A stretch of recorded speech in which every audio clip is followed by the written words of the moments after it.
Hello everyone, this is Kevin, your entrepreneur, and let's talk about Uber Eats and curbside service today. I was inspired to make this video after I was watching a video from my girl Cecily from Drive Girl Drive. I hope it's Cecily, I'm sorry, I'm so bad with names. And she was basically talking about a shouting match she got into with a customer, or practically a shouting match, I should say, where basically the customer wanted her to bring the food to her door. Now, I have not done Uber Eats yet, so I just want to put that out there. But to my knowledge, Postmates and DoorDash and Caviar all stress you take the food to the door. Uber Eats, however, apparently is supposed to only be a curbside service, whereas in the fact that if you order food from Uber, the app alerts you when the driver's there and you go to the curb and you pick it up like you were hailing an Uber. And this person got into it with Drive Girl Drive and said she didn't want to do it. I mean, it was just a few steps outside the door, and she wanted Cecily to get out of the car, and Cecily was just like not in the mood for that. And of course, it got me thinking, what does Uber officially say about the curbside service? And I went under their FAQ, and I have it displayed right here, as you can see, for your convenience. And I looked up the Los Angeles area specifically as it pertains to her. And the question is, will my courier bring the meal to my door or inside my office? And this is the answer. In Los Angeles, we ask that you meet your courier at the curb, just like you would to catch an Uber ride. If you'd like to give the courier special delivery instructions, feel free to add them to the delivery notes. Which basically answers nothing. It answers absolutely nothing. This actually makes the problem worse. It's like the most wishy-washy response Uber could give you. Like, on one hand, it says, yeah, we're a curbside service. You come here, and you come to the curb. On the other hand, if you'd like to ask the driver to bring it into the house or give them special directions, or her special directions in this case, you are free to do so.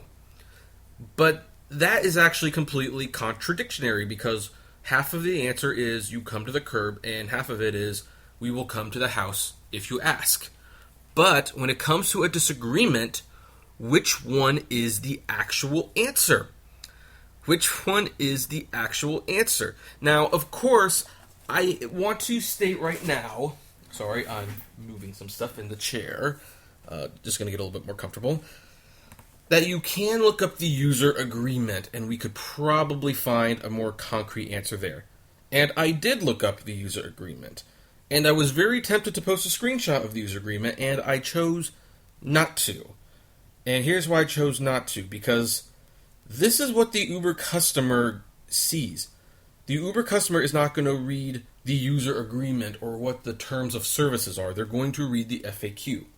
And the FAQ is there because these are the frequently asked questions, and thus they should be providing the frequently responded answers. But this answer, if I was a customer and I was to read this essentially gives me two options, and it almost suggests I can pick one. I can either pick to pick up the food at the curbside, or I could pick for the drivers to actually come to the door. And this is where the problem is in describing the answer this way, because you have two sides. What if you get to that point where the driver does not want to leave the car because it's raining, and they believe that this is a curbside service, and then at the same time, the customer for that driver believes, hey, Uber said I could ask them to bring to the door, therefore you are entitled to bring me to the door. That's a problem. Now, I will give you, without giving you exactly what the terms of services said, I'm going to give you a pretty big hint. Basically, if the driver doesn't want to take it to the door, they're in a much better position to claim a fee and keep your food than you are of getting them in trouble. Just stating that right now.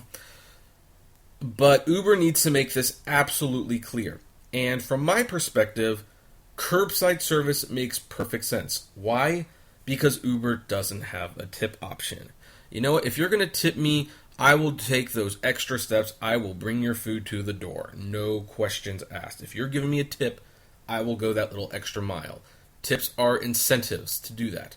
However, since there are no tips on Uber Eats, unless someone wants to voluntarily give you cash for tips, and that is not likely to happen, then guess what? You're not getting a tip, and you're going through a lot of extra hassle, and especially in the Los Angeles area, which I don't live, but I've worked there, it is such a hassle. It is such a huge hassle to find a place to park and to find the apartment complex, especially apartment complexes. I actually think that apartment complexes should come as a clause like, you know what, if you live in a house, we can bring the food up to you. If you live in an apartment complex, you need to come to the curb, because it just wastes too much time otherwise. But the bottom line of this video is Uber's official response in public on whether or not Uber Eats is a curbside service is murky at best. Again, you look at this, they're saying they are a curbside service, but basically they're saying that if you ask the drivers, they will take it to the door. And that's polar opposite. It should not be that way. Uber needs to make this super clear, or else there's going to be problems. So, anyway, that's my thoughts. What are yours? I'd like to know. Comment below, like, favorite, share, subscribe, and as always, flame responsibly. Have a good one.